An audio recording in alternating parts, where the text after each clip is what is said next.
It's Friday, the 10th of November, 2023. The last word in podcasting news. This is the Pod News Weekly Review with James Cridland and Sam Sethi.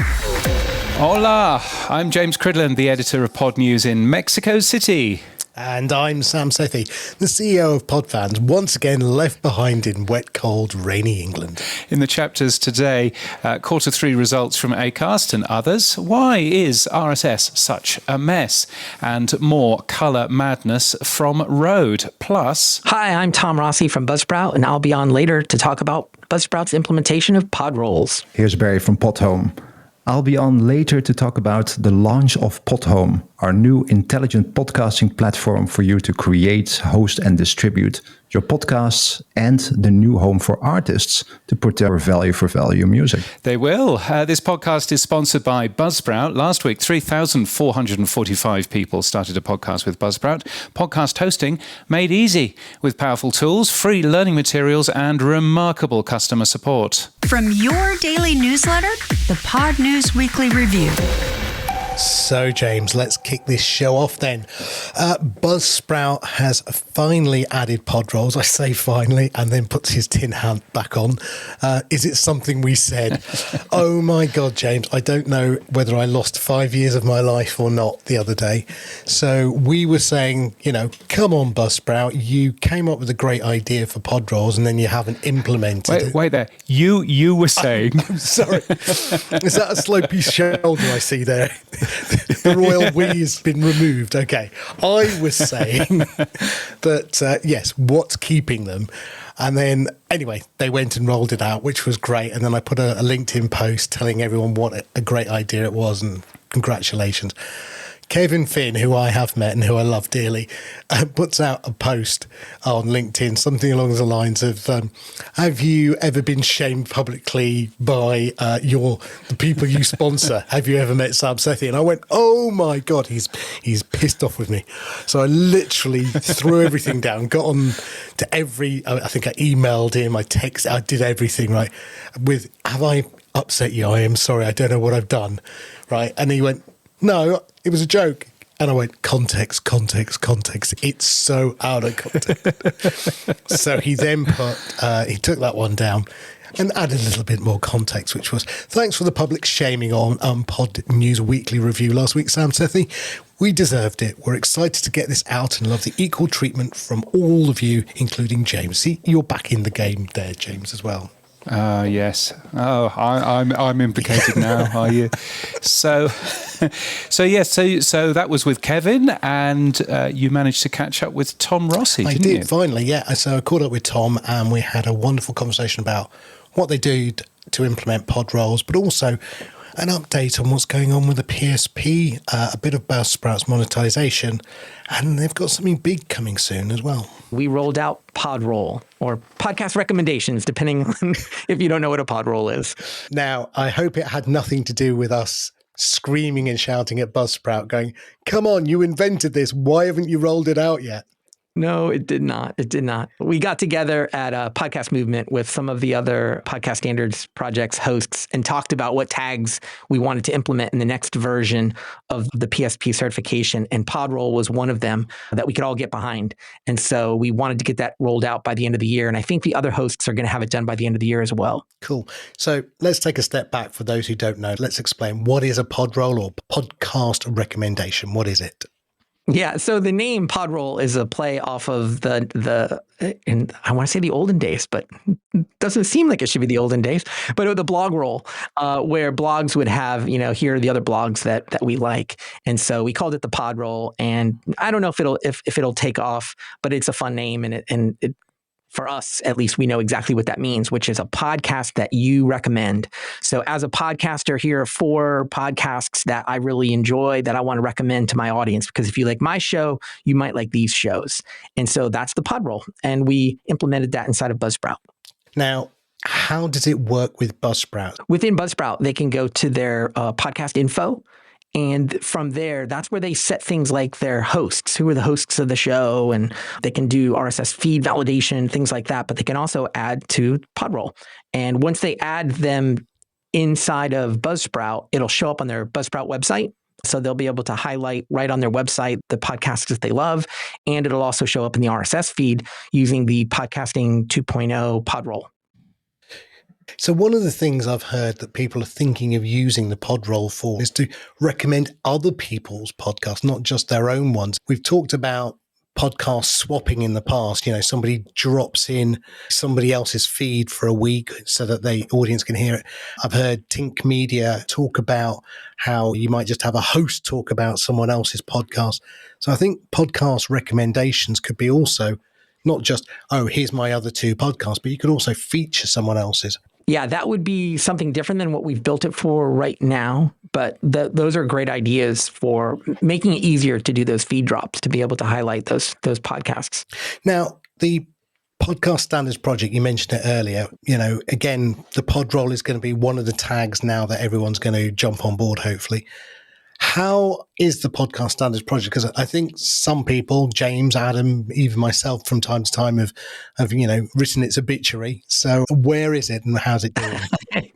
Right. I think everyone has their own vision for what they would want it to be.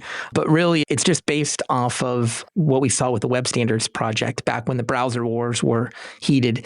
And basically, it's a coalition. It's a loose affiliation of really competitors in a very highly competitive industry, which is podcast hosting and podcast players.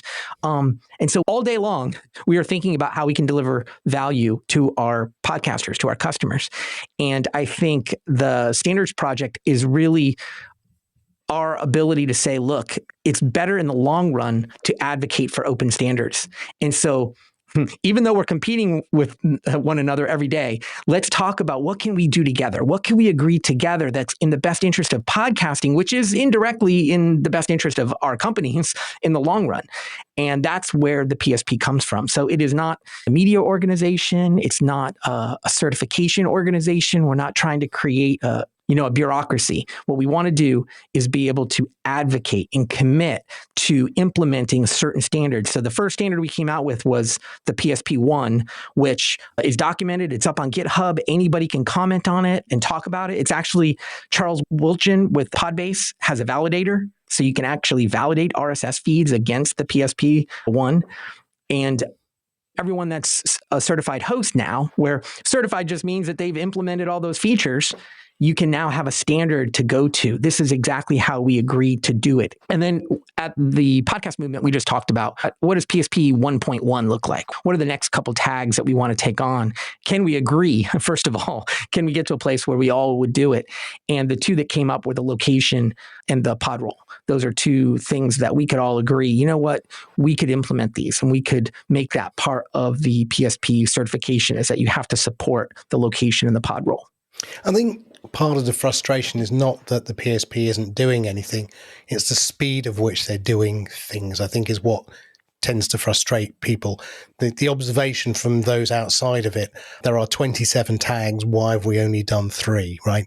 And of the 3, not everyone's done them yet, even. So I guess that's where I think the frustration is. I think the merit of what it was set up to do and its role within the industry is not questioned. I think the question is, why aren't we doing this quicker?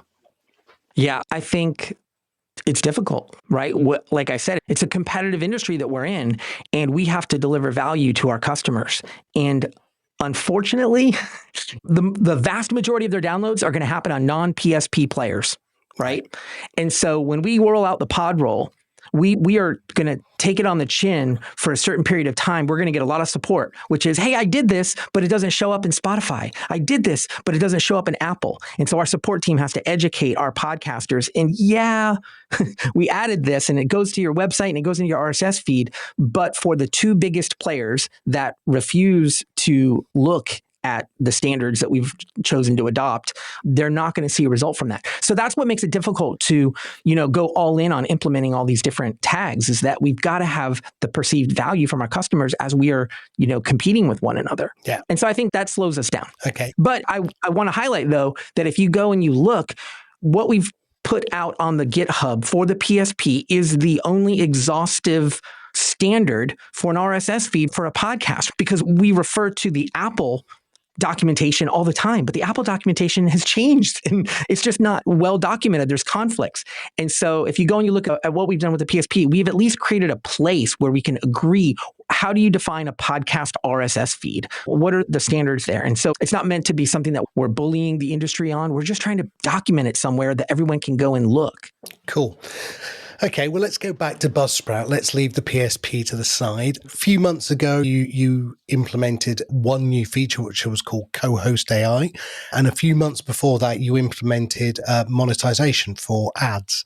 Just want to check in with you, how are both of those going? Let's start off with the monetization stuff with ads. How's that been received by the customer base? Buzzsprout ads it's been good. We've paid over $500,000 to podcasters by running ads. I tell our podcasters all the time, I think that it's the easiest low entry into monetization, right? Where you could just turn it on and then start accepting ads. And you're not going to make a lot of money, but maybe you're going to help buy a microphone or maybe you're going to help pay your hosting bill. But it's not the end all be all for monetization for your podcast. But it is a great way for them to kind of whet their appetite and see what's possible. And so, like I said, we paid out over $500,000 and we're excited that those small independent podcasts were able to benefit from something that typically only large podcasts could. Remind me, if I wanted to place an ad into the Buzzsprout network, how do I do that? So as opposed to a creator receiving an ad and approving that into my podcast, I want to now go and create an ad that can be listed in Buzzsprout for other podcasts to approve. What's the process? Sure. You would go to buzzsprout.com/ads and you can sign up and place your ad. If you're advertising a podcast, we will pull in your RSS feed and automatically pull in your categories and things like that. If you're doing a product advertisement, then we'll let you pick the categories that you want to target with your ad. And then once you've done that, we'll match you with podcasts and start to play your ad. Well, once the podcasters accept it. So podcasters, that's something that's pivotal about the way that we've implemented with Buzzsprout is the podcaster sees the ad, they can hear the ad, and they can choose, do I want to insert this? They click accept, and then we'll go ahead and we'll start stitching that ad into their episodes. Nice. Now, co-host, that was a very cool thing that came out of left field, or it came out of left field for most people. You may have been working on it for months. We don't know. But it's the AI assistant to creators. It allows you to create show notes, chapters, transcriptions, speakers. Saved me a lot of work. In fact, it made me redundant, which is quite nice. James now just clicks co-host AI and the whole episode gets done. I don't have to do that anymore. Again, that's a really cool thing and use for AI. How's that been adopted and what's the uptake and feedback? So co-host has been adopted by a lot of our podcasters, which we were surprised. We weren't sure how many people would actually go for it because it is more expensive. Unfortunately, as AI is, taking off, I think we'll see those costs come down. That's the hope, right? Is that it'll get more and more affordable. But we weren't sure how many people would do it. But it is a massive time saver. Even if it's just a draft, which is the way that we always approach it, is it should just be a draft title. Here are some different title ideas. Here's a description for the episode, but it's not ever going to go right directly from that to published. I think you're always going to go and edit it. But man, if we can save you 30 minutes, how valuable is your time? That's really the question. And so, yeah, we've been really happy with it. We've gotten great responses for the addition of transcripts, right? Because the transcript is kind of a side benefit from using co-host AI, is that now you also have your transcript. And so that's been just great to be able to see so many transcripts getting out into the system. Look, I think it's been a very cool use of AI because we were all talking about it 4 or 5 months ago. How are we going to implement podcasting with AI? And there was a lot of sort of not negativity, but sort of, do we need AI voices? I think it was all seen around the creator element. And this was around what I call AI assisted intelligence, which is how I talk of AI because it's helping me. Looking forward then, Tom, based on the feedback, will there be updates to co-host? Yeah, I think, we're always talking about different ways that we can continue to add value and save podcasters time and make their life easier. And so how can we do that with AI, I think probably within several weeks of implementing it, we heard from a lot of people they wanted to be able to have social media posts, more of a smaller version of it to be able to share. And so we were able to roll that feature out pretty quickly after launching it in the first place. And so we'll continue to receive feedback and get ideas of how we might be able to expand what we're doing with the AI. But I like the way that you said it is AI assisted, because we argued a little bit in the office, even if whether AI should be part of the name, because it does have somewhat of a negative connotation. But I think you're right to think, how can AI help me? Yeah. What is the real value that you add as a podcaster? I think it's the content you create. It's not the title and the description and the words that you use, right? And so now you as the podcaster can focus on what you do well and where you uniquely add value, which is in the content that you're creating. And the AI just assists you. And it's always the hardest part, right? Because you've done your notes, you've done your interview, you've got your recording, and now you got to figure out, what am I going to call it? How do I summarize this? And it's just meant to help you. Yeah. It's not meant to replace you. Now, and that's why I've always called it assisted intelligence. Now, just one question in my head, just to confirm, Podroll is not an additional cost. It's included in your standard Buzzsprout package. Yeah, we wouldn't charge for something. We want to encourage open standards, and this is a great way for us to innovate, and hopefully more players adopt it and start using it. And one day, fingers crossed, we might actually have an Apple pay attention to what we're doing and implement some of these features. Indeed. Tom, thank you so much. Remind everyone, what's the URL? Where are you? Buzzsprout.com. Nice and simple. Tom Rossi, co-founder of Buzzsprout. Thanks so much. Thanks, Sam. Tom Rossi from our sponsor, Buzzsprout. Not quite sure for how much longer that's going to happen. Super good to hear them working on Podroll and implementing that. And really nice to hear that the podcast standards project still has some life in it. It's going slower than what I said to Tom was, I don't think it's the fact that you're not doing anything. I think it's just the fact it feels like it's not doing anything fast. But Tom's view was, we are in a competitive market with people that we are working collaboratively with. Yeah. And therefore, sometimes we can't actually do everything as quickly as we want to. And so we always have to take the lowest hanging fruit, I guess, is what they do, at least to get the ball rolling. Maybe when they all trust each other and warm up to each other a bit more, then there'll be more pace in the actual PSP. Yeah, no, indeed. So all is good from there. But he won't tell us what the big thing coming up is, but there is a big thing coming up. So there you go. Indeed. Now, one of the other things, the Podroll, James, you implemented it first, actually, if I remember rightly. We talked about it on this show. You hand-coded it. And I think with Podfans, we then pulled it and displayed it. And that was sort of the embryonic role of it. But Dovidas Joksas over at RSS Blue has been working with Oscar over at Fountain on a new idea called publisher feeds. Now, publisher feeds are there to try and solve a problem where music artists are putting out singles as RSS feeds and then having to try and connect the dots so that artist Ainsley Costello has 5 tracks. How do I know she's got 4 other tracks? Well, one solution was the Podroll, right? The idea was just you simply add a Podroll. It's a recommendation. I'm listening to track X, click on the recommendations, there's your other 4 tracks. But I think Adam's after a little bit more. I think he wanted to be able to click on the artist Ainsley Costello rather than click on the podcast, which is like the music track, to find and get discovery. My concern, and I'd love your thoughts now, James, is it's now going to be a separate a separate podcast feed. Are we going to see people support this, and are we going to see people maintain this? Well, don't know necessarily about that. I mean, I think, firstly, we're making a mistake if we start talking about music. There are 17 people currently doing music shows. There are 5 million podcasts. Let's focus on the low-hanging fruit of what a publisher feed might give us. And it might give us, I really like this show from the New York Times. I want to find all of the other shows from the New York Times. Now, that exists at the moment, but it exists in something that Apple have built. which is a proprietary thing from Apple called Channels, which has no API into it and everything else. And so can we actually get the equivalent of Channels for the greater world of podcasting? And I think that would be a really good idea. So if there's a way of doing that which is simple enough, but I think it does need to be a new feed because of the way that it works. But I think if there's a way of doing that which is simple enough, then I think it certainly makes sense to do.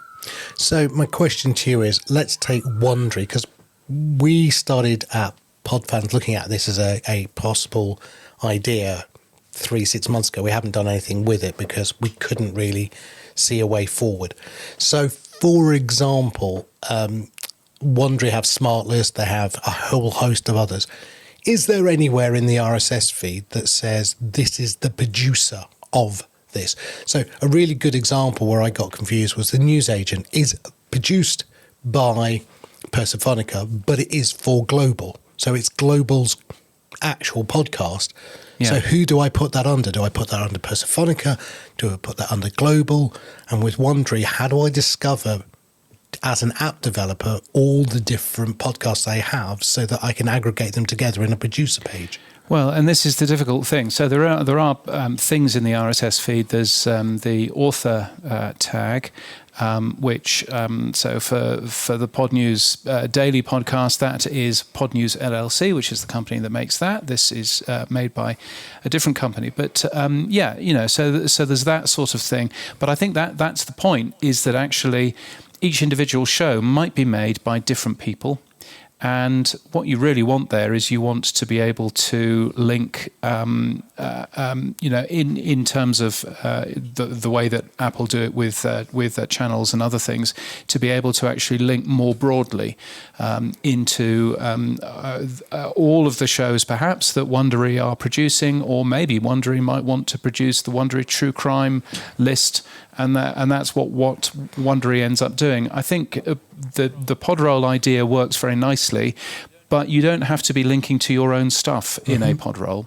And so I think what's quite nice with this is that you could actually have, a full list of all of the shows that you produce. Now, we should also bear in mind that actually for most podcasters, they produce one show and that's it. So again, we should just be sort of careful as to how many people are going to use this. But you can see, ideally, if you were hosting with somebody like Omni or with Acast, then there would be, great opportunity for you there to be able to produce an additional feed which allows people to find other shows from this particular author. And as you say, it has, opportunities for music in there as well. Yeah, I mean, and I think if I guess, having spoken to Oscar in the past, I'm sure Mitch will do the same, and all the other app, we might add books, we might add videos, all sorts of things can be done. So again, aggregating content around a publisher would be smart. I just wondered if this was the way to do it. But well, I mean, it could be. It certainly, there isn't anything like that at the moment. So, it seems to me that it's not a bad plan to end up doing. You mentioned music, and Wavelake has an iOS client, which is now in beta, which is very exciting. And there's a way of downloading that if you happen to own a toy phone. We can say that now. So that'll be good. And I gather that Sam Means will be joining us on the podcast again in a couple of weeks. I thought, he's done a lot of work, and there's been a lot of movement around what he's been working on. So this is, again, a big advance forward for Wavelake. So, we've decided to get him on, and he said, he'll be on in a few weeks. So a new podcast hosting platform has launched, and it seems to offer everything. And it seems to have one developer, and that's it. The podcast host is called Podhome. It offers all kinds of stuff, including AI suggestions and transcripts and support for value. You can do music shows on there. You can do all kinds of stuff. The founder and lead developer is Barry Luijbregts, who gave us a code if you want to get 2 months free free. The code is podnews with a capital P. What I discover is that quite a lot of people from other podcast hosts have used that just so they can have a look, which I think is quite funny. But you managed to catch up with Barry. Yeah, I did. A really nice guy. As you said, Dutch, based in Holland, and yeah, I was fascinated. It's taken him only 8 months, which is amazing to get the platform to the state that it is. And I just wanted to find out, why did he get into this? What was his background, and what his plans are? Because he's been doing a lot as well with AI and with music. We are a host, but I don't like that term really. So I'm basically a hosting platform with intelligent tools to create and distribute your podcast. So you record and upload, we do the rest. That's what I say. Yeah, I mean, a friend of the show, Alberto from RSS.com, was on Podcasting Index 2.0 and said, look, we're no longer a host. We happen to offer hosting as one of our many services. So yeah, it's interesting. Maybe the hosting industry has to come up with a new name for their collective tools that they provide, but that's not for me to do. No, I do agree with that. But, when people start a podcast, they go on Google or Bing or whatever, and they will search for, hey, I need a hosting company. So you need that somewhere in your name, somehow. Yes, exactly. Now, look, explain to me then, Podhome, it seems to have come out of nowhere. You've delivered a number of services. So let's talk about what you deliver. Hosting is one. So on the technology escalator, as I call it, that's sort of at the bottom. That's pretty much a given. You can upload your MP3s. But what other things do you offer then? Tell me. Yeah, so from the bottom to the top, as you describe it. So hosting, indeed, of course, you can host your stuff here. And then on top of that is, of course, distribution. So we distribute it to all of the podcast directories like Apple Podcasts, Spotify, Podcast Index, of course, Amazon, you name it, wherever you want to be on. And then on top of that, like I said, you just record and upload. We do the rest. So if you think about what is a podcast and what are podcast episodes, it's basically audio, as far as I see it, with metadata around it. So transcripts, descriptions, chapters, things like that. I enjoy audio when it is filled with all this metadata so that I know what it's about and so that I can use it in the best way that I can. For instance, with chapters, I can skip around with a table of contents. I know what it's about. So that's what we do. We make sure that you can easily add all of that metadata. And the main thing there is Podhome AI, which I call it. But what it basically means is automation. So when you upload a new episode, you just flip a switch. You say, all right, let's use Podhome AI and let's create the show notes, title suggestions, transcripts, chapters, clips, and even detect people in there. And then it goes to work. And then a minute or so later, you have all of that stuff. So you'll have your transcript, all the chapters, people, clips, sound bites, show notes, and title suggestions, like I said. So we take all of that away from you, and we try to do some other clever things like, fill in the episode number. We try to guess that, for instance, season number, things like that. And then we offer a couple of other things just to make it easy, like a Podhome website, so that you don't have to create your own website and have another server running. And especially if you're not technical, you don't want to deal with that stuff. You can even add your custom domain to that thing, and we generate that on the fly. You can customize what it looks like with colors. You have custom pages in there. And then you also have an embeddable player that you can put on your own website, just an HTML, a CSS, JavaScript player that plays your episodes, either your latest episodes or a specific episode that you want. And you can also customize that thing with colors, buttons, and a call to action button like, hey, sign up for my newsletter, click here. And then another thing that we offer is dynamic text and audio. And this is pretty cool because you can dynamically, for instance, insert chapters into your show notes, your show website, your episode website, people that are in your episode, things like that. And you can also use dynamic audio to just stick a piece of audio at the beginning of your episode or at the end of your episode. And you can let that run in campaigns. You can say, well, I have this spoken ad that I did myself, for instance, and I want to run that from December 1st to December 15 or something, and then stop. Don't add that to my audio again. And then with all of that stuff, obviously, we take into account that you have lots of timings, like in your transcripts and in your clips. your value for value time splits even, and we make sure that we move those around if you use that dynamic audio there. Wow, okay, because that's been the biggest problem with the industry. Yeah. That's been a moment where, oh God, DAI's been added now, everything in the transcript's been gone wrong, everything else is timed out wrongly. So how have you managed that? Well, there's a lot of things that have timing attached to it. So you have transcript, for instance, you have chapters, you have clips. In our case, we even have speakers in clips. So that's also timing. And value for value time splits is also timing. So we offer dynamic audio, like I said, and that means you stick a variable piece of time in front of your episode. We take a look at that and we capture the original time where all of that other stuff started. So for instance, if you have a chapter that starts at 1 minute, we capture that original 1 minute and then we move it according to the dynamic audio that is either added or removed there. I do want to say that what we do not offer is dynamic ad insertions that go into the middle, and I just don't like it as a listener. So I just don't want to bother listeners with that. So that's why we don't add that. But you can add dynamic audio at the end and the beginning. I don't like it either, so it's fine. Most people don't like ads, period, but have to pay the bills. Now, being AI then, have you partnered with somebody or have you built this yourself? I mean, where's the AI tech that you're using that enables all these exciting features that you've built? Yeah, so this is a multi-component thing, let's say. So the problem that we always have now still with audio is that it's difficult to get information from audio, right? How do you get what's in the audio, actually? That's still difficult, but there's lots of transcription services out there. You can use like Otter, for instance. You can use that yourself. Descript or Descript does it as well. And there's APIs as well. We use the DeepGram API, which is extremely fast, very accurate and affordable, and supports many languages.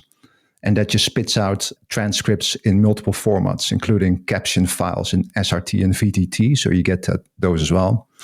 And then we use that through the OpenAI GTP APIs with some clever scripts and functions and things like that to extract the information from that text. Wow. And that is a tricky thing because, you can have very long episodes, which means lots and lots of text. So you need to make sure that goes well. Okay. So you've got these great features. How long has it taken you from when you went, I know, I'm going to start a podcast hosting company with AI functions to actually today releasing a platform? How long has that taken? 8 months. Wow. Okay. That's pretty fast, actually. That's pretty fast. Yeah. So the next question is, what's your background? You're a developer, but background in what? I mean, developer, it sounds like, how big's a piece of string? So what's your specializations? Yeah. So developers, like a catch-all term, right? I've been in technology for about 20 years now, and I've been a consultant and a teacher. And the last 10 years or so, I've done a lot of teaching. I create e-learning courses about lots of things like cloud computing, HTML, CSS, JavaScript, you name it. It's very broad, but mostly in the Microsoft stack. And those are paid things on Pluralsight, which is an e-learning company. Udemy is also an e-learning company. And I consult with companies as well. What I've always loved during that time, during like the last 10 years, is creating content that inspires people and that can teach people things. And just speaking my mind about that, because I feel like I have a lot of things to say and I want to share that with the world. That's probably how most podcasters feel as well. They want their voice to be heard. So I also created a couple of podcasts. I really like doing that, and I really like listening to podcasts. I've been doing that for a long, long time as well. And so with knowing that I can create things by typing text into the computer, pressing a couple buttons, and then something shows up that actually does something, that's still magical to me. That is what I then call programming or software development or whatever you want to call that. And nowadays, when you infuse that with AI, and I know that sounds corny and we're still on the cusp of it, and some people think it doesn't do anything, but AI can really accelerate development time, accelerate creating complex things like this, for instance. It helps. But all that being said, because of my background there and my interest in continuous learning and making sure that people have a platform for free speech and to enable them to inspire other people as well, I needed to create this because there was nothing like this at the time. Buzzsprout did not release their co-host AI yet. Didn't exist. So all the other platforms basically did hosting with some other nifty things here and there, mostly centered around ads. But I was never interested in ads because most podcasters don't make money anyways. And their goals are different. Like I want to promote my company, my book. I want to speak my mind. I want to teach something to people. I want to inspire people. That's very different than making money. So this was brewing inside me and it just needed to come out. And now it's here. Excellent. Well, welcome to the madness of podcasting. You're very welcome. Now, one of the things that you have added is support for music artists. Tell me more. Yeah. So with Podcasting 2.0, we're standing on the shoulders of giants here, right? So I did not come up with this at all. This is something that a great group of community people came up with around the podcast index as well. The new value for podcasting model. And that means that people with modern podcast apps like Mountain, Podfans, others that are sprouting up as well, they can use that to send micropayments and messages to creators, to podcasters, and now also to artists. And that's blooming up right now with shows like the Boostergram Ball, Homegrown Hits, and lots more. And I love that because I know that artists are struggling in the music industry. Like if you have a song on Spotify, for instance, and it gets streamed a lot, doesn't mean that you actually get paid. And you might not even have interaction with your audience. So it's basically a weird way of promoting your in-person events. And you might want to actually interact with your listeners and maybe also get some money from your streams. And that's now possible with value for podcasting. So with this new platform and with learning about Podcasting 2.0, I thought I want to get in on this and make this as modern as I can. Because especially with no technical debt, that's not that difficult, right? To just bake it in from the beginning. And so we support almost all of the Podcasting 2.0 features. I think it might even be easier to say which ones we don't support yet. And that's alternate enclosure, block, live item, not yet, but it's coming. Location and social interact. Those are coming, but are not in the platform yet. What we do have is value for value, like you just said, for artists as well. So that's from one hand, for podcasters, you can use value for value in Podhome to create, for instance, a music show, like a DJ, like Boostergram Ball. There you can put in your recipients. You can use value time splits. And we have a little music search box there as well, where you can search for artists, for albums, and for items. Add those so that those people get paid during your episode. And on the other hand, we have a specialized pricing tier for artists called Podhome for Artists. It's $9 per month. And for that, you can upload unlimited albums and tracks. So unlimited, that means if you happen to have created 1 million tracks, go and upload them. That's fine. You still pay just $9 a month. And then you put in either your LB address or your Fountain address or whatever Lightning address you have. It's very simple to do. We have a guide on that. That's it. Publish it. We put it in the podcast index automatically for you and let you know when that's done. And that's it. From then on, people can find you. They can play you on those music DJ shows and you can start earning and maybe most importantly, interact also with your audience because you'll see those messages, those boosts, and you'll see that people are streaming stuff. I guess one of the things that we want to look at is the way that you make money from the music artist taking a step back. Are you in the splits? So, Sam from Wavelake did a great job. He started the whole ball rolling and he said, look, to get people up and running quickly, I created the RSS feed. I stuck a node in it and then I post-determine the split values that are going out and I take a little bit of money. And, Dovi Das is taking a small split again from that. How are you doing? Yeah, so that's a good point that you brought up, and I should have mentioned that earlier as well. We do not take anything. So no amount of sats go to us. You can send us sats if you want to, but we're not in there programmatically or anything like that. So you put in your wallet and it all goes to you or to whoever, any other wallets that you put in there. So collaborating artists or whatever. The reason why is that because now it is already difficult enough for artists. They have so many middlemen to deal with, and we want to keep that clean and straight. So you just pay your monthly fee. That's it. That's all we get from there. I 100% agree with you. I've long argued that hosts, if you're charging for hosting, whether it's a podcast or a music artist, don't take splits, please. You're double dipping into the monies. If you don't charge them for hosting and you don't charge them for any of that service value, then take the fees. But don't double take the fees. You're taking the fees for, hey, £12 a month, come and host with me, and then I'm going to take 5% of all of your transactions as well. You know, don't do it. And I can name 2 hosts that do that, and I won't say them because that's rude, but they are doing that. And I wish hosts wouldn't do it. App developers don't charge for the app, apart from Pocket Cast, which is crazy.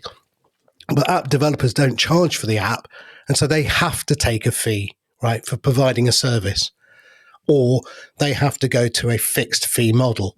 So again, please, hosts, I know, I can hear them now. They're all going, no, we're taking the money as well. We're taking them both. But please don't. And I think, thank you, Barry. Now, just to defend the other hosts, because I know where they're coming from. If you don't take a cut, then you cannot see any of the transactions.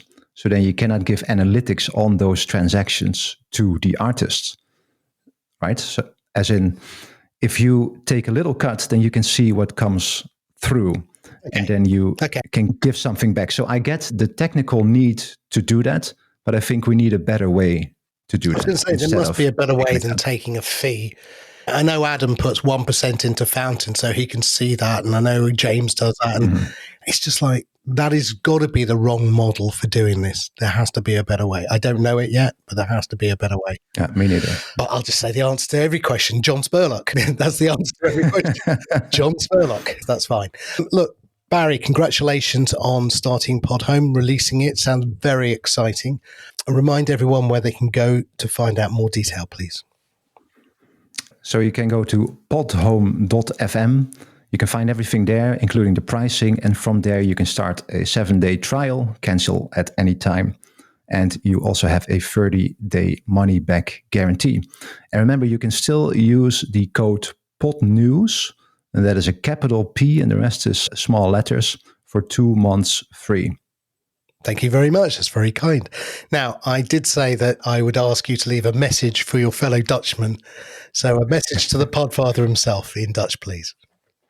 Ja, I was thinking about that. So, ik dacht toen ik die non-binaire Bram zag, dacht ik gelijk, ik betaal helemaal nergens meer voor, jongen.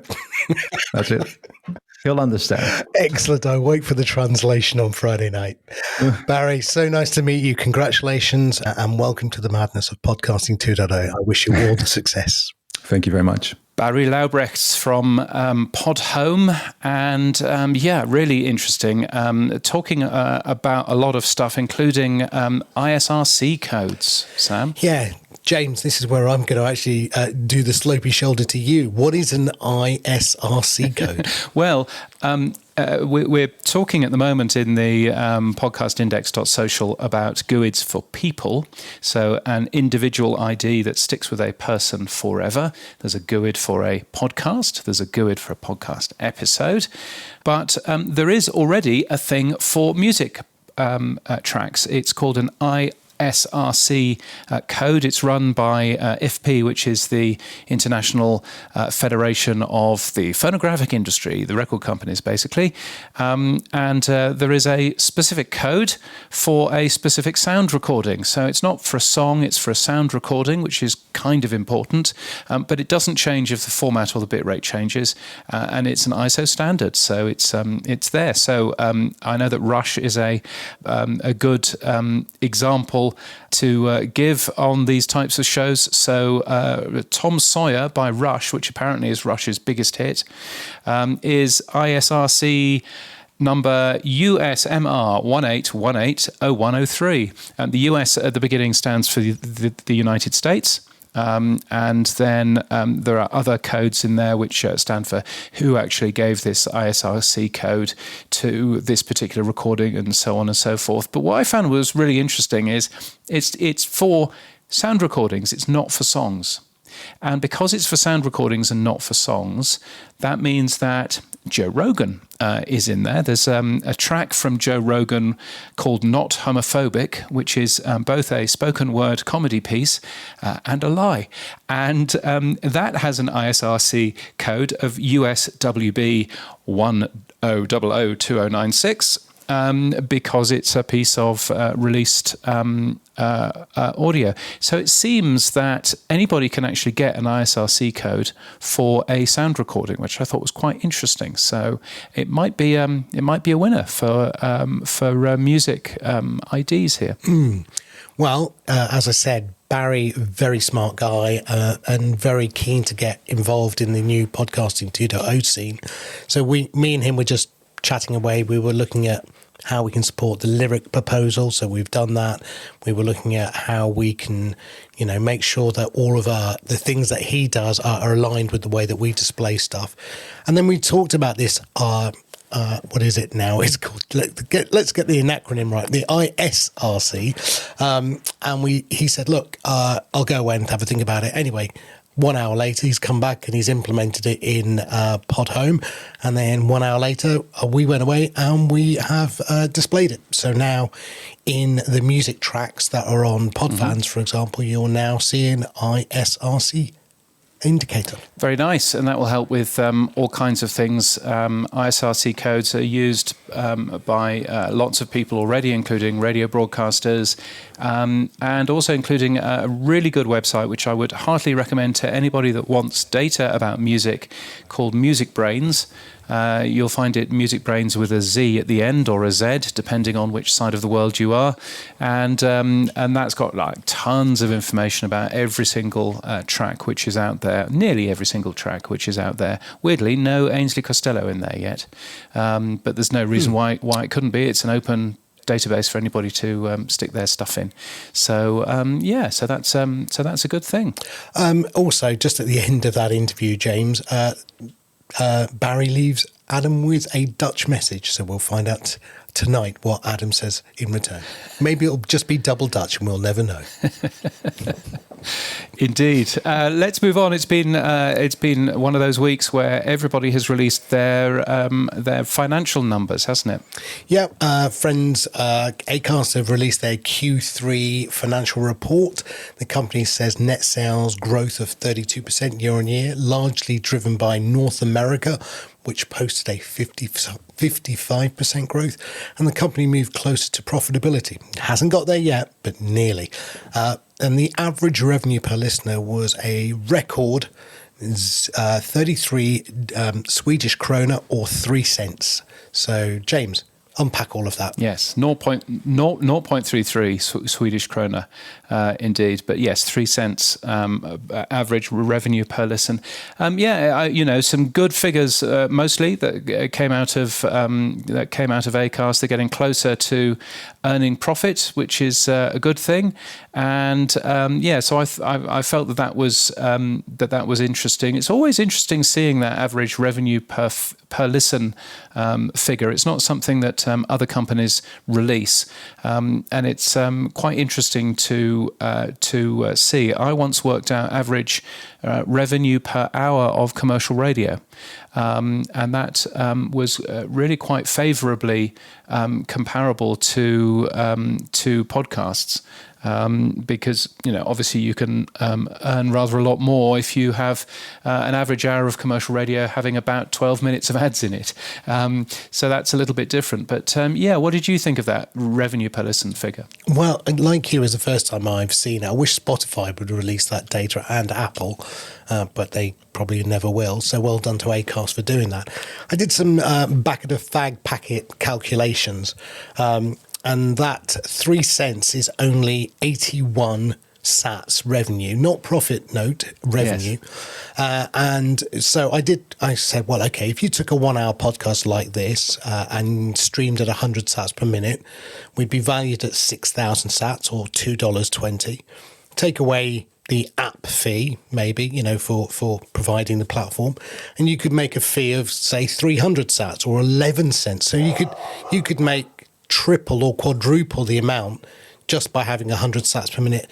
Now, look, this is on the back of a fag packet. And equally, of course, if you then reduce the amount to 21 sats per minute, you're only going to make 63 sats, and that's less than the 3 cents that, again, Acast are producing. So what it made me realise, because I've got now a stake in the ground, that's the target. How much do I want on, say, Podfans, or what would the other platforms who are doing streaming sats want as an average? And of course, what you're saying is somewhere between 21 sats and 100 sats would be lovely. And then, of course, not everyone consumes 100%. So then you have to balance that up. So somewhere around 50 sats per minute streaming would equal what Acast are getting as their average revenue per listen. Yeah. That's interesting maths to have a look at. Sam is talking, by the way, about cigarette packets there, which for a man who doesn't smoke is a bit weird. But anyway, yes. Well, that's interesting. I think one thing that that Ross did say, Ross Adams, the CEO, he mentioned that total listens has dipped by nearly 3% in the quarter. And then, very weirdly, he blamed it on changes in download behaviour by Apple Podcasts in iOS 17, which is a very strange thing because he's talking about total listens in the quarter, which was July, August and September. The new version of Apple Podcasts only came out towards the end of September the 18th, and only 16% of iPhones actually had it by the end of September. Which is, how you can then backtrack and go, okay, well, it's all Apple Podcasts' fault, and that's why it's down by 3%. Really don't know. I think he's got it a little bit wrong there, and I think it's far too early to be blaming Apple Podcasts for putting those numbers down. In fact, yesterday we learnt the PodTrack numbers for October. Total global downloads down 1% month on month. And of course, October would be the first month that Apple Podcasts in iOS 17 is actually being used by lots of people. So I'm not sure I buy Ross Adams's blaming of the Apple Podcasts app, to be honest. I mean, overall, I would say, although still not profitable, they're on the right path. Again, we saw them doing cuts, and we saw them trying to reach profitability. So, growth on one hand, cuts on the other, seems the right path, same as Spotify.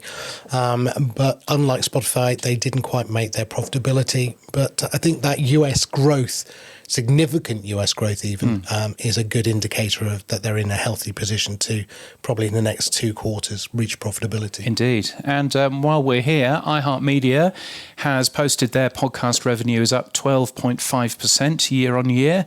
Odyssey have posted that their digital revenue, which includes podcasts, is up 3.3% year on year. So good news from both of those traditional broadcasters, although both companies saw a decrease in total revenue, though. And the New York Times says it's seeing lower revenue from podcasts, which is interesting to spot there.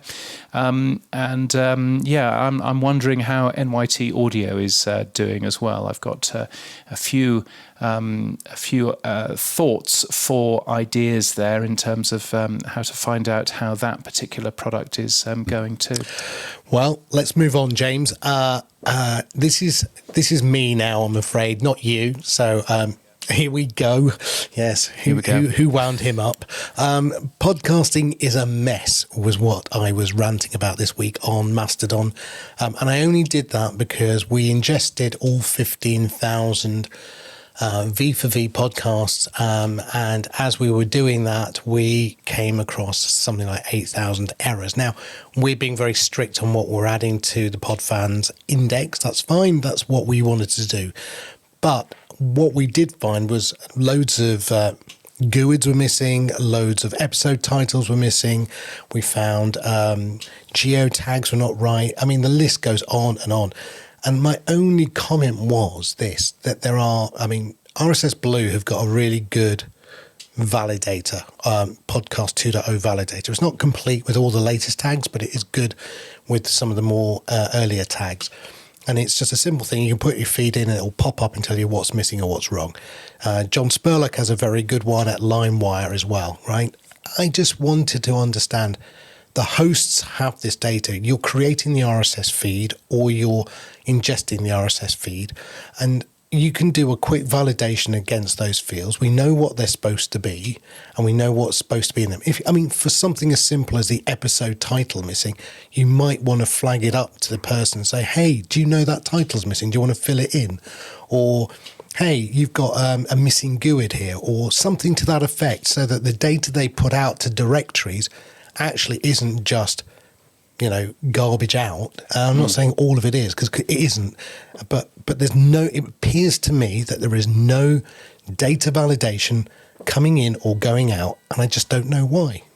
Yeah, I think certainly some of the quality of the RSS feeds that I've seen from some companies really aren't that good, and need a little bit of work.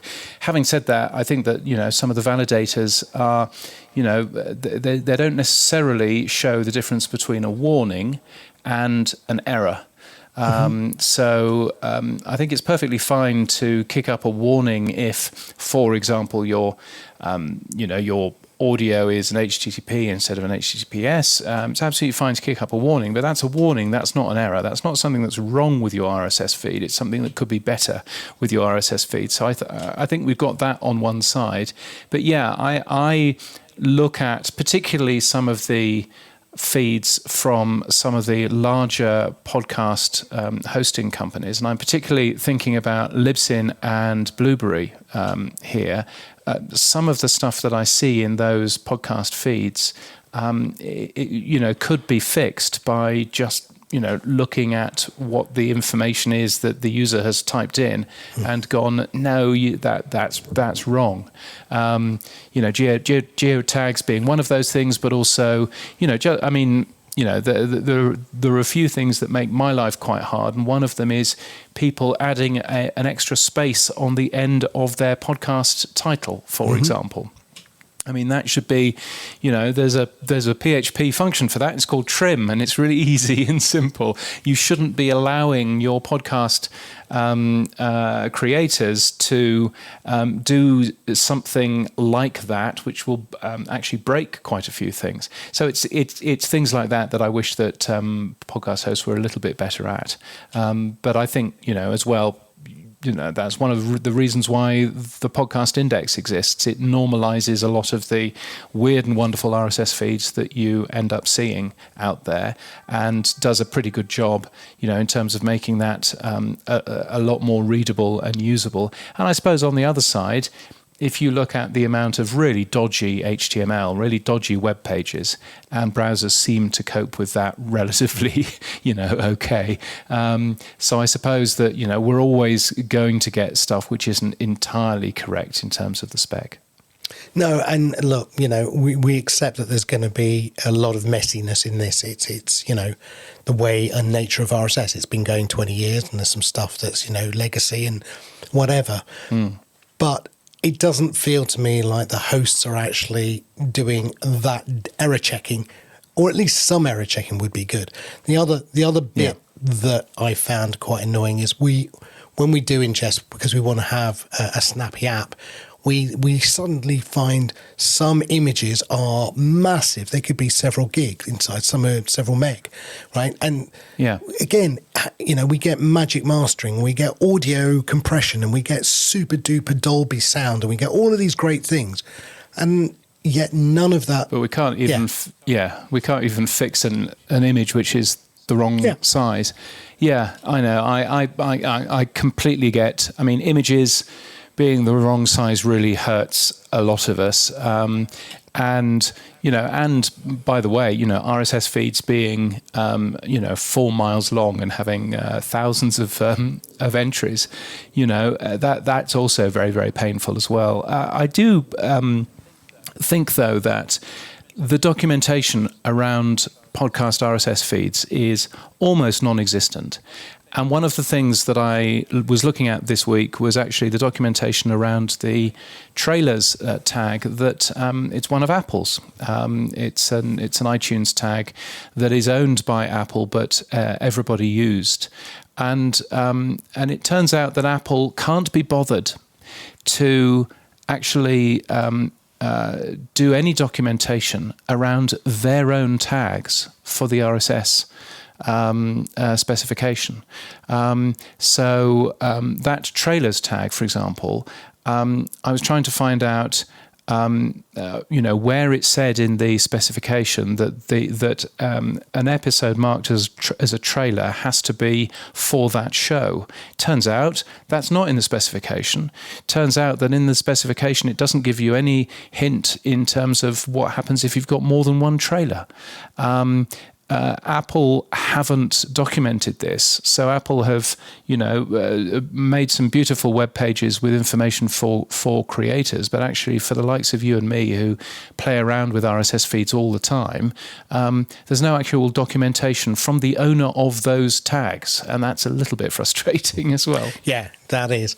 Look, again, I think one thing we're doing is we're going to make public our validator. So we're going to just open source it. So we have one.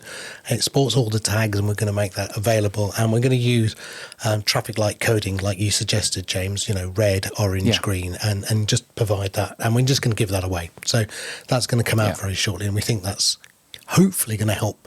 Now we will give it away, and if hosts and in using it can improve the RSS feeds as well, I'll be a happier boy. Anyway, that was my little rant. I'm over that one. Let's go on to my next one. Sorry. It feels like I'm ranting this week. I mean, it's really a rant from Dave Jones, isn't it? So he was saying on last week's podcast 2.0 show, and if I was clever, I would have clipped this, but I haven't, so you won't get a clip. Why won't Apple, Dave Jones asked, let you choose another podcast app as your default on your iPhone or your iPad? Now, why can't you actually do that?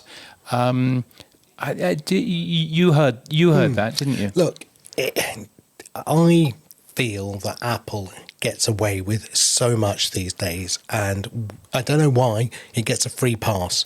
When Microsoft had the Explorer, it wasn't allowed to have the default. When certain other companies have default positions, they are then told that they have to allow other players to play in the game.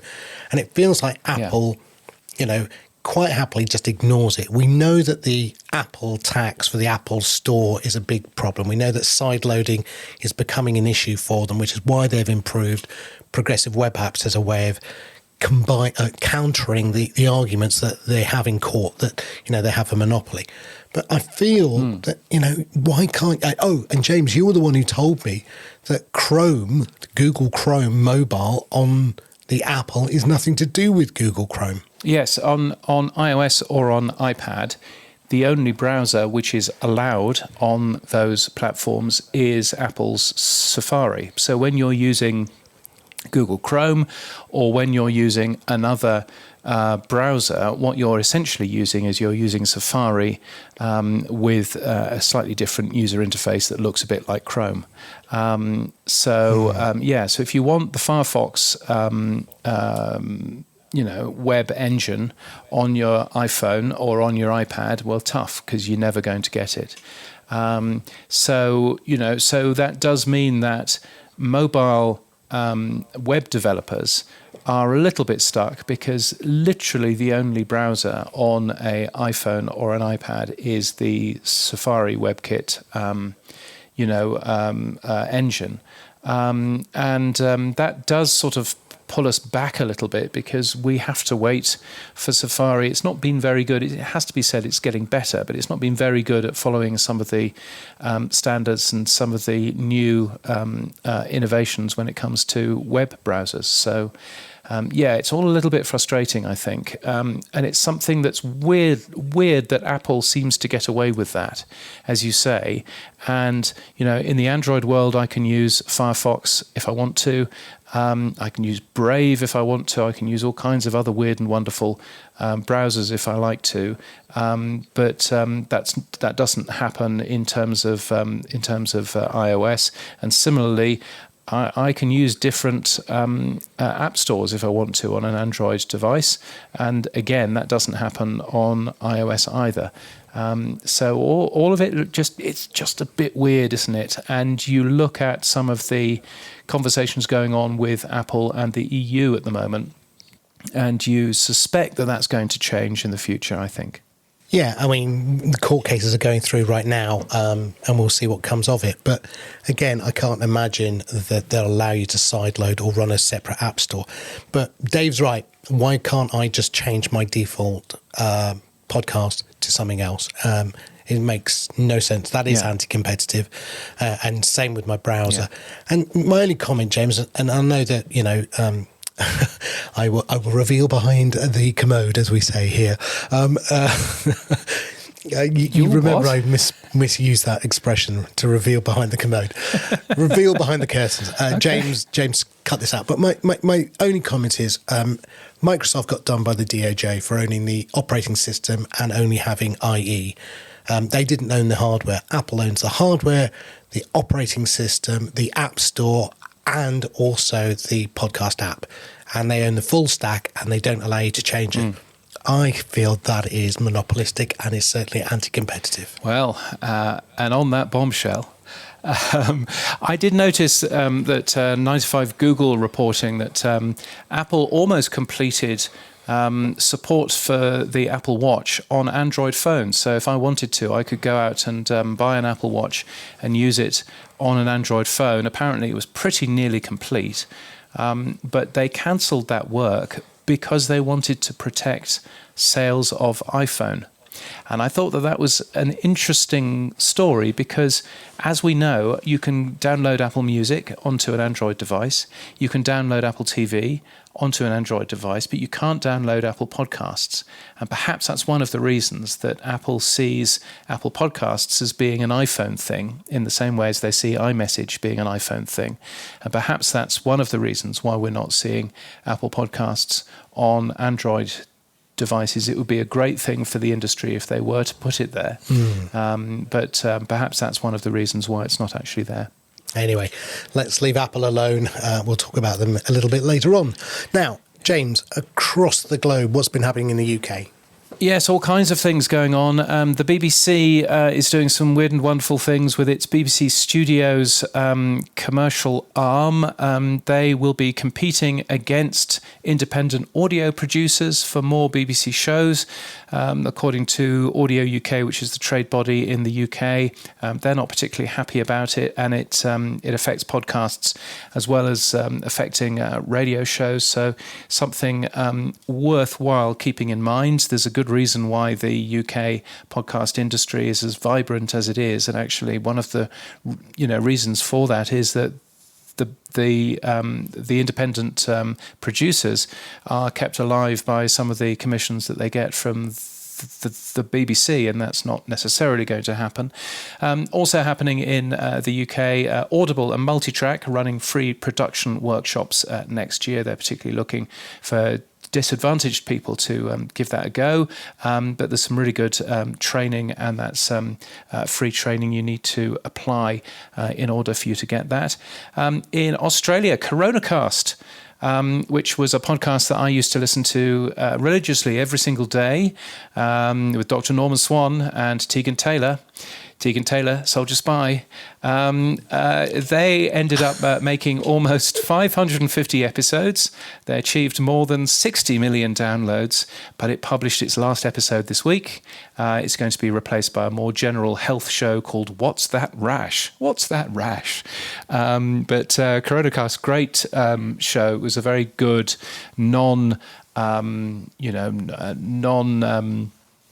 what's the word I'm looking for?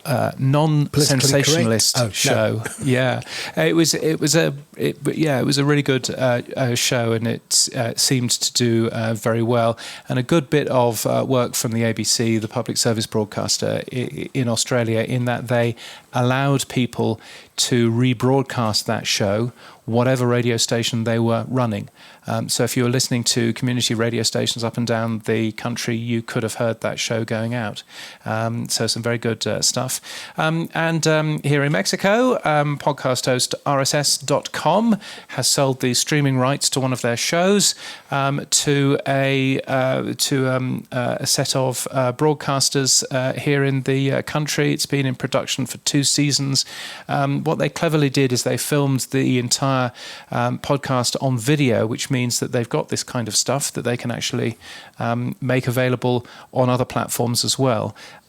So I just thought that was an interesting thing that RSS.com have been doing, which is neat to actually spot. 2 other things. Tenderfoot TV has bought some podcasts from Resonate Originals, which was the podcast division of Resonate Recordings. It's Tenderfoot TV's first acquisition.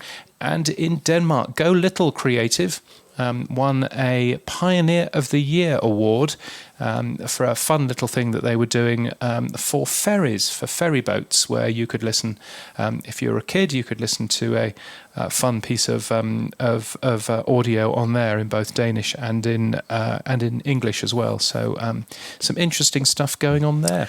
So James, it's time for the job news. What's been going on at Apple? Yes, well, we're going to lose someone from Apple, Zach Khan, friend of the show, although he'd never come on, obviously. Maybe he can't now. He's still not going. He's leaving Apple Podcasts, but he is going to continue working for Apple. Apparently, he's been promoted to PR for some toy glasses, so that's going to be nice. Apple Vision Pro. He'll hate me for that. But yes, he was the first PR person for Apple Podcasts.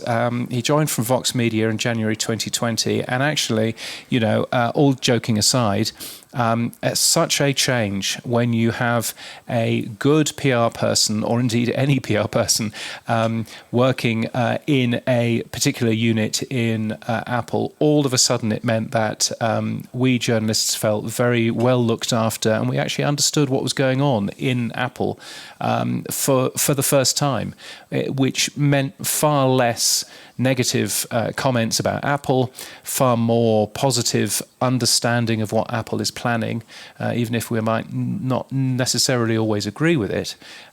So I think Zach did a fantastic job. So good luck with your fancy toy glasses. And it's not the end for Apple Podcasts, though, because they will gain a new PR representative next month. What we don't know is whether that's somebody who is going to be specific for Apple Podcasts, or whether that's somebody from the PR Borg at Apple, who'll just have an extra responsibility added to their list. But yes, Zach was super good. I mean, obviously, he never got us new iPhones for testing purposes. Never got any freebies whatsoever from him. But I'm looking forward to some new toy glasses. That'll be very good. Yeah, I Minority Report, here we come. Is this the point at which I announce my resignation to announce I'm joining Apple? No, I shouldn't say that, no. As if they would have you. Well, after my Apple anti-competitive rant, likely chance gone. My word. And also the very excellent Julie Shapiro and John DeLore have revealed a piece of creative work called Audio Flux, which is an open collaboration of short audio pieces. They're working with different creative partners. Julie Shapiro, of course, used to work at PRX and Radiotopia. And Audio Flux is a website which is worth taking a peek at if you are one of those creative types. Audioflux.org is the place to go there. That's the first of a set of short audio pieces that they're both working on. So very cool to see that too. Now, if you're looking for a job, Pod News has podcasting jobs across the industry and across the world. It's podcasting's largest jobs board, and it's free to post as well. podnews.net/jobs. The tech stuff on the Pod News Weekly Review. Yes, it's the stuff you'll find every Monday in the Pod News newsletter. Here's where we do all of the tech talk. Firstly, congratulations to RSS.com. I'm an advisor who has put the audio tag in email. I think that they're the first podcast host to do it.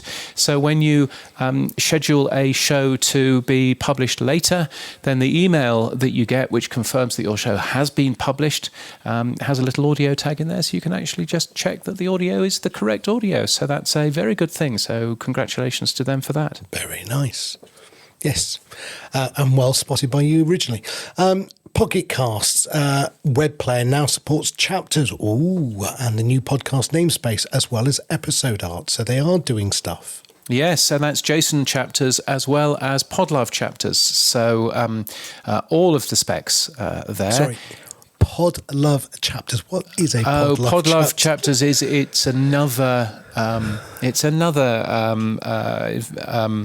specification for chapters. It's in fact it's rather older than the podcast index, but Podlove tried to do a little piece of work, a German organization. They tried to do a little piece of work with extending the RSS extension a while ago, and Pocket Cast is supporting that as well. Theoretically, Spotify also support Podlove chapters, but I don't think anybody's actually got them to work. So there's always a little bit of that too. Pocket Cast seem to say they have, yeah. Yeah, but and Pocket Casts also seem to have caught the value for value bug, and I'm not meaning that they're supporting value for value podcasts. Oh no! But if you get value from what Pocket Casts do, then instead of paying just $39 a year for Pocket Casts Plus, they're now letting you pay more if you feel that Pocket Casts is worth it. Pocket Casts Patron is $99. You get more cloud storage, you get early access to features, and you get a little badge in the app showing that you're a patron. It's very much a value for value play of, if you really like Pocket Casts, then here's how you can support them a little bit more. And I don't think that's a bad thing, really. Yeah, I don't think it's a bad thing. I'd love to know the numbers, though. I'd love to know the numbers of people signing up for that. Just signing up for Pocket Cast Plus, let alone Pocket Cast Patron. We will never know, I guess. They'll never reveal. It was just one comment I wanted to make. I think Adam made this comment probably 3 or 4 months ago that, we allow, and rightly so in the early days, and we are still in the early days, I guess, people to put any and all feature requests up into the podcast index namespace, GitHub, and then they get voted up by the community, and Dave then confirms those as a phase, and then hosts and app developers go off and try and implement them. It does feel that I get the feeling that we're reaching a point where we need to slow down a bit. And me, of all people, who adds every feature that goes, shouldn't be saying this. Yeah. But I think looking at Mastodon this week and listening to some of the other hosts and app developers, I feel that we're in grave danger if we don't consolidate what we're doing, get everyone else up to speed to adopt the tags, and then start to grow again. I do feel we are jumping far too fast now. I would agree with that, and I think I would go actually a little bit further. I think it's time for us to get rid of some. There are some that clearly haven't taken off. There are some that clearly people aren't bothering with, or if they're bothering with them, they're doing them wrong. And I think that we should be going through getting rid of the images, the podcast images tag, for example, which nobody's really doing, and frankly has reinvented a bit of a wheel.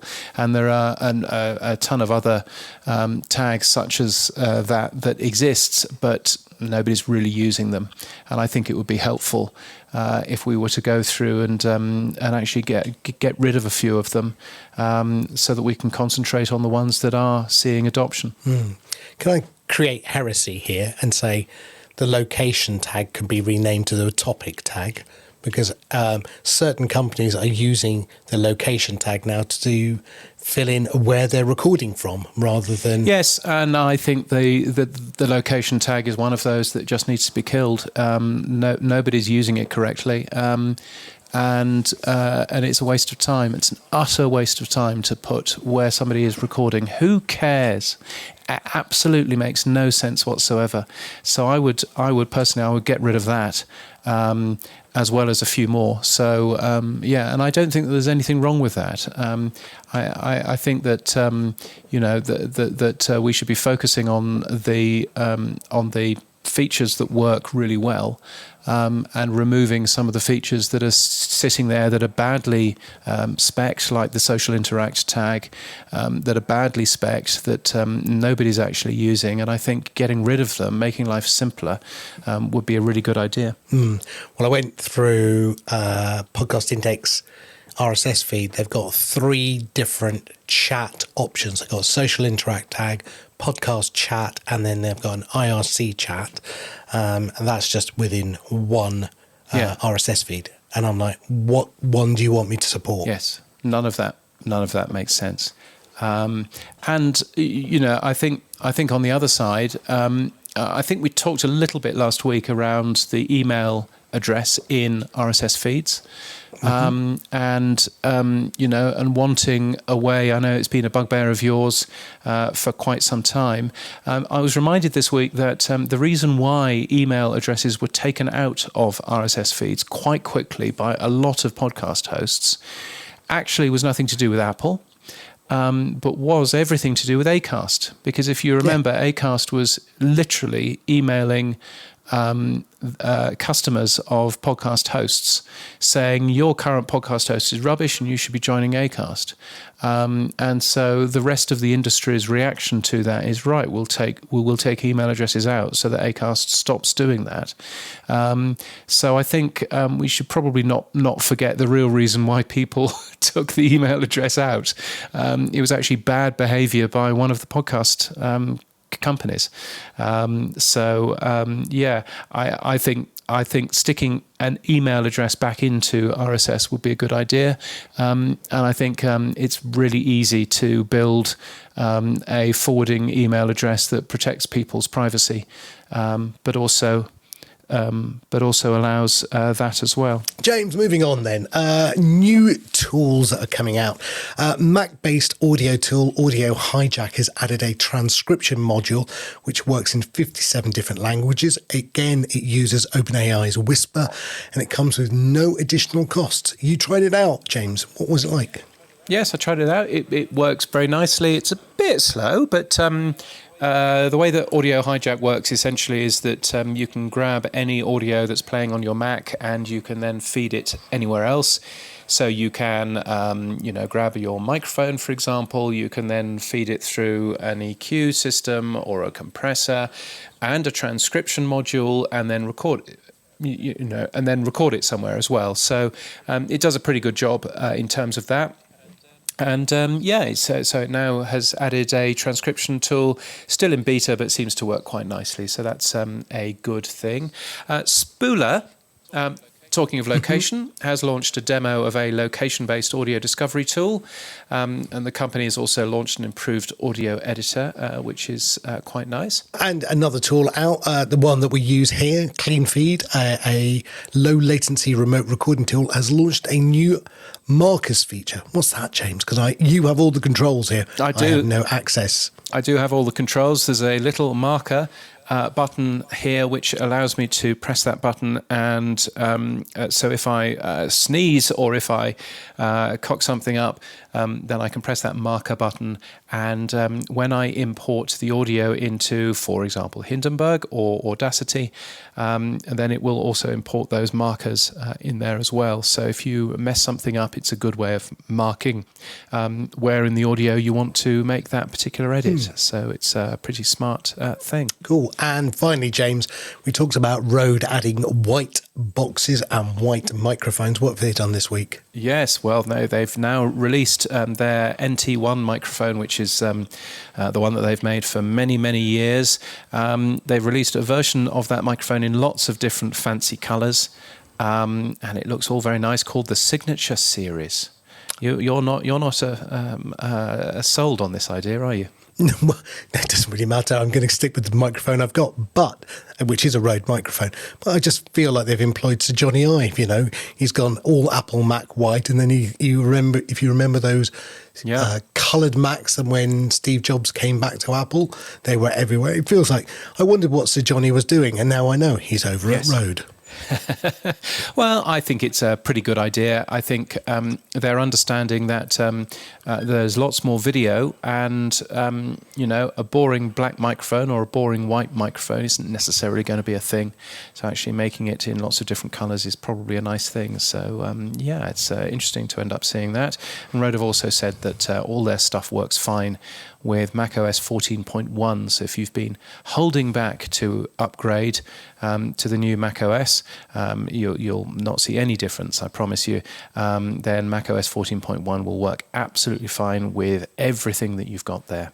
Now, events and awards. There's only one event to be talking about, and it's this one, Sam. PodCon MX, un día donde el podcasting se conecta. That's how you say PodCon MX in Spanish. Excellent. And that's the reason why I'm here in sunny Mexico City. Why are you there apart from just, flying over? And you're not just attending an event that you can't understand. I am basically attending an event that I can't understand. There are English translations going on, which is nice. And the entire event is being recorded for podcast, but also is being streamed live. Now, I would tell you what the event is like. It, of course, is yesterday as this podcast comes out, but it is, of course, also today as we record this. And for me, it's 10 in the morning, and I haven't gone yet. So I'm not going to make a second guess about how the event was. It was rubbish. It rained all day. So I'm not going to do that.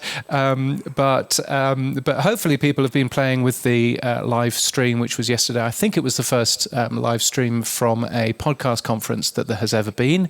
And certainly they were also playing around with live streaming in video, which worked on some platforms, and in audio, which worked pretty well everywhere that live streams are supported. So that was pretty good. You did a little bit of work to make that work in the Podfans site as well. Actually, we didn't do any work, which was quite nice. You told me about it. We ingested the podcast with live item tag support, and that's come out at a value of 13,230 sats for a 10-hour stream, or £3.97 if you want it in UK, which is probably $3.97 anyway. So yes, we did that, and then, as I said to you, we hadn't fully supported. We support the alternative enclosure, and we said, oh well, look, let's just give it a go. So we, on our mobile, because we're a PWA, a web-based client, you just run the live stream. It detects its video, and then you can put it in landscape mode, and you can watch it very, very clearly as a video with full audio and sat streaming. Yeah. So it all works, but we hadn't finished doing our video control, so it's not something that we've been promoting. Yeah, but no, I mean, I know that Alberto and Ben and Memo, who is here from RSS.com, have done a really good job in getting this event up and running. I gather that over 250 people are expected at PodCon MX, which is very good, because the room that I saw yesterday only seats 120. So good luck to them for that. Whose lap are you sitting on then? Exactly. I mean, at least I'll have a space, because I'll be on the stage. But yes, that should be good. But super good, and we'll have a little bit more information from that next week in the show. And there are more events, both paid for and free, at Pod News, virtual events or events in a place with people. And if you're organising something, tell the world about it. It's free to be listed, podnews.net/events. Boostergram Corner on the Pod News Weekly Review. Yes, it's our favourite time of the week, Boostergram Corner, where we get lots of messages from you, from podcast apps that have a boost function in there. Two of them in here. One from Amorphous Continuum, new listener. Well, Yes. Yes. I don't know if that's for us now. I've just realised. Appreciate your work, Karen. Don't think that's for us. I don't think that. Well, I mean, maybe listening to an old show. Yes. And in which case, if it is for us, well, thank you anyway. 500 sats. It says here, for the record, value for value is the new. Yes, I know. I was like, the new what? Come on then, tell us. Okay, but Yes. still. And Karen, if you're listening, our thoughts are with you today as well. And Indeed. Shutosha.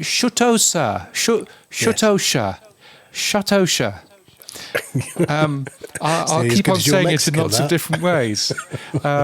What does he or she say, Sam? Value for value is also a great way to promote your show, the best way to circumvent Spotify and YouTube's artificial algorithms. I fully agree. It will open up a great option for professional podcasters and music artists who promote certain corporates based on their internal values as well as branding. I didn't quite get the second part, but yes, I salute you. Yes. Now, 250 sats. 250 sats, thank you. Imagine promoting certain corporates. Thank you for your support, Buzzsprout. If you get value from what we do, the Pod News Weekly Review is separate from Pod News. Sam and I share everything from it. We really appreciate your support so that we can continue making this show because it really does help us. You can become a power supporter with your fiat currency at weekly.podnews.net or support us with sats by hitting the boost button in your podcast app. If you don't have one, podnews.net/new. Podcast apps will help you find a new podcast app, although frankly you should be using Podfans or Fountain if you want to end up doing that. Cool. James, before we go for a wrap up, just one thing. Our friends at Albi, if you're listening, I'm sorry, I sound like I'm on a rant this week, but I'm not. Finding boosts and boostograms in Saturn now is becoming practically impossible because apps like Podfans, Fountain, Podverse, etc., are streaming stats as well. And so you see per minute streaming, and therefore you have to go back page after page after page to find boosts. So all I'm going to ask is for Boomy and Moritz, please add a filter to Saturn so that we can quickly filter to boostograms and find them quicker. That's it. Yes, and the same goes for Helipad, by the way, as well, Dave. That would be super good too. And now, James, you have the last word, as ever. Yes, so this week I went to have a look around Grupo Formular, which is the biggest talk radio stations in Mexico. They run 3 of them and a TV service as well. And they're working with RSS.com to make their shows available as podcasts. But their content is also on the TV and in full video on YouTube and Facebook as well. Now, video is not for everybody. But what Radio Formular understands is that it needs to get its content to people however they want to consume it. So you'll hear many podcast hosting companies saying bad things about Spotify or about YouTube.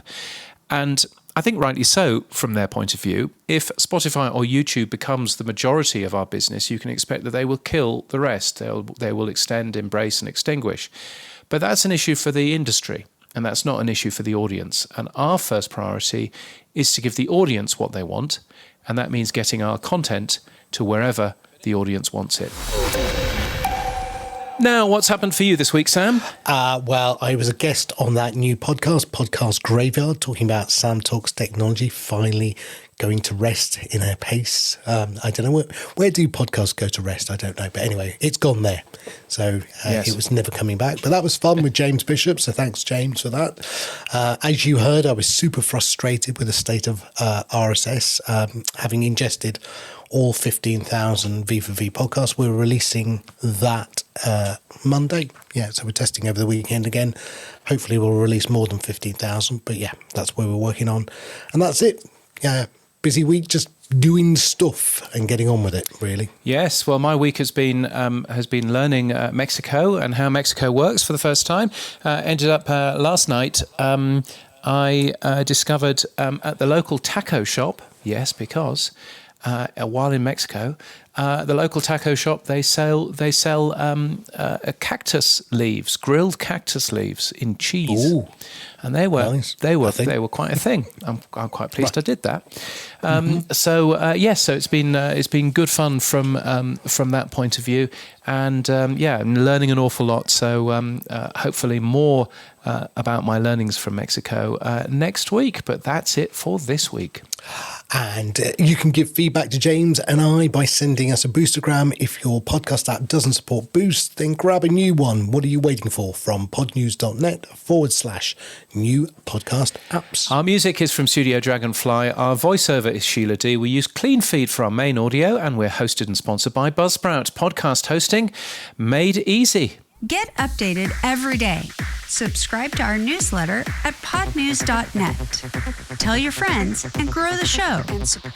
And support us. The Pod News Weekly Review will return next week. Keep listening.